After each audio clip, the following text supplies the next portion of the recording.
안녕하세요. 저 그 청계산 등산한 영상 보셨나요?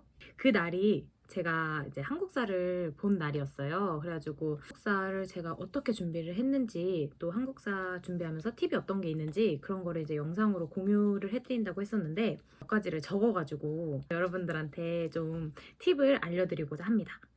일단 저는 한국사 준비를 한 달? 길게 따지면 한 달이고 짧다고 하면 3주일 거예요. 왜냐면 회사를 다니면서 공부를 하기가 쉽지 않았어가지고 회사 다니면서 공부를 하나도 안 했거든요. 이제 회사를 퇴사하고 나서부터 본격적으로 준비를 하려고 했는데 또 이제 엄마 가게가 개업을 하는 바람에 또 준비를 못했어요, 제대로.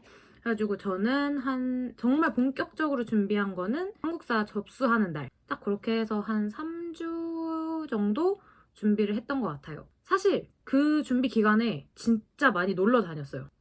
이렇게 말하면 조금 안 될 것 같긴 한데 공부를 제대로 정말 못했거든요. 그 준비 기간 동안에도. 어떻게 운 좋게 1급을 따서 여러분들한테 좋은 정보를 제공해 드리려고 영상을 켰습니다. 저는 교재나 강의를 좀 유명하신 분일 수도 있는데 이분이 그렇게 막 최태성 선생님처럼 엄청 이름이 알려지거나 그런 분은 아니세요, 사실. 근데 일단 강의가 무료여가지고 저는 이분을 선택을 했거든요. 에듀윌의 강의였거든요. 이 강의랑 책을 구매를 해가지고 공부를 했어요. 이게 책을 구매를 하면은 그 강의를 무료로 그냥 들을 수 있어요. 에듀윌 홈페이지에 가시면은 2주 뭐 단기 그거 강의도 들을 수 있고 뭐 여러 가지로 다 들을 수 있어서 저는 책을 일단 구매를 했어요. 이 책을 구매하면은 이거 문제 기본서랑 이건 문제를 이제 따로 이렇게 풀 수 있게 이런 식으로 문제가 나오고요. 이거는 이제 모의고사, 이거는 모의고사 해설집 이렇게 4가지 또 주고요. 그 안에 이런 연표가 들어있어갖고 좀 이렇게 큼직큼직하게 그 순서를 알 수 있게 딱 해주신 그 교재가 있어가지고 이거를 보면서 준비를 했습니다. 공부 방법은 에듀윌 은동진 선생님 강의를 들으면서 공부를 했고 이게 강의가 40개거든요. 기본 강의가 40개인데 그거를 1.5에서 1.7배속으로 들었어요. 1.5에서 1.7배속으로 이제 하루에 3개씩만 들으면은 한 13일 만에 그걸 들을 수 있어요. 근데 우리가 강의만 듣는다고 해서 내게 되진 않잖아요. 사실 약간 착각을 불러일으키게 할 만큼 잘 가르치시긴 하세요. 저도 그래서 처음에는 그거를 들으면서 이제 다 아네 약간 이렇게 하고 복습을 안 하려고 했는데 그래도 복습은 하는 게 좋습니다. 복습을 저는 어떤 식으로 했냐면 그날 이제 들은 강의를 이런 식으로 이렇게 연표처럼 아니면은 이렇게 그림을 그려가지고 이런 식으로 정리를 했거든요. 개인 종이에다 정리를 하시면은 좀 확실하게 정리가 돼요. 그리고 이제 뭐 인터넷에 올라온 그런 연표 순서대로 있는 자료 같은 거 이제 왕을 연표대로 이렇게 정리해 주시는 분들이 있어요. 그럼 거기서 자료를 다운받아가지고 추가적인 거 이렇게 혼자 종이에 복습하면서 그런 식으로 했고 조선은 아무래도 많이 없더라고요. 그런 자료가. 그래가지고 조선은 이런 식으로 그냥 제가 혼자 개인적으로 정리를 따로 했어요. 왕들 업적 이게 중요해가지고 이런 거 이렇게 정리하시면서 처음에는 1회독을 그렇게 진행을 했고요. 선생님이 또 좋은 게 흐름대로, 역사 흐름대로 알려주시거든요. 어떤 사건이 일어났을 때 그 역사 흐름대로 알려주셔가지고 좋았던 거는 그 뒷부분에 가시면은 일제강점기 때 20년대 때 무장투쟁 운동하는 거 그때가 진짜 힘든데 그거를 흐름대로 알려주셔서 되게 기억하기 편했어요, 저는. 그리고 저는 총 3회독을 했어요, 책을. 3회독을 했는데 처음에는 형광펜으로 표시해가면서 읽고 두 번째는 빨간 펜으로 표시해가면서 읽고 세 번째는 파란 펜으로 표시해가면서 읽었어요. 회독을 하다 보면은 막 다 아는 것 같은 착각이 들 때가 있어요.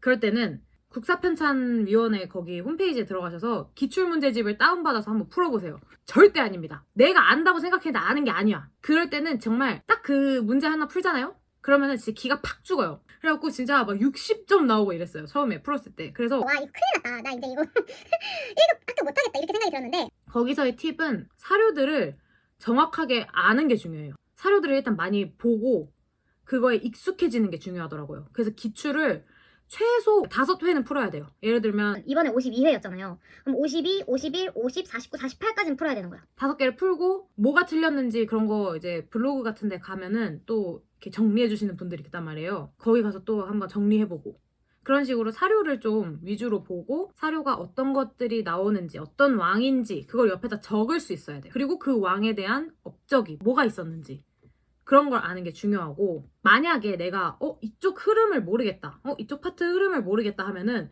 은동진 선생님 강의를 2배속으로 들어보세요. 그때부터는 2배속이 기가 막히게 잘 들려요. 처음에 1.5에서 1.7배속을 들었잖아요. 나 이미 한번 들었잖아. 그러니까 그때부터는 이 선생님이 발음이 좋으신 건지 뭔지 모르겠는데 저는 2배속이 진짜 잘 들렸거든요. 그래갖고 그 짧은 시간에 그 흐름대로 이걸 탁 잡을 수 있는 거예요. 그래서 저는 그렇게 한번 모르면은 또 강의를 2배속으로 듣고 이렇게 진행을 했어요. 그리고 문화재나 고분, 절, 탑, 불상 이런 거는 지명을 함께 외워주시는 게 좋아요. 막 이런 식으로 문제가 나와요. 문화재나 이런 탑이나 절 같은 게 나오고 땡땡 지역에 관한 뭐 뭐시기 해가지고 이렇게 나온단 말이에요, 문제가. 그러면 이제 그 지역 모르면은 끝장나는 겁니다.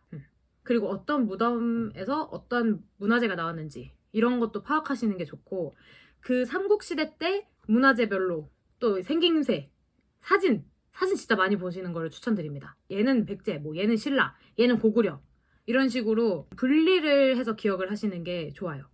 자, 마지막으로 시험장에서의 팁인데, 일단 문제집을 받으면 그 문제집을 1번부터 50번까지 한번 훑으세요. 근데 그냥 훑는 게 아니라 사료가 있잖아요. 한국사는 다 사료가 나와요. 사료가 함께 나오는데 그 사료에서 어떤 시대를 얘기하고 있는지, 뭐 어떤 왕을 얘기하고 있는지, 어떤 인물을 얘기하고 있는지를 물어본단 말이에요. 그래서 뭐 그 인물에 대한 업적, 그 왕에 대한 업적, 아니면은 그 시대에 어떤 일이 일어났는지, 아니면 가랑 나 사이에 어떤 일이 일어났는지 이런 것들을 물어봐요. 그러면은 거기다 다 적는 거예요. 예를 들면 광평성이 나왔다. 그럼 궁예지.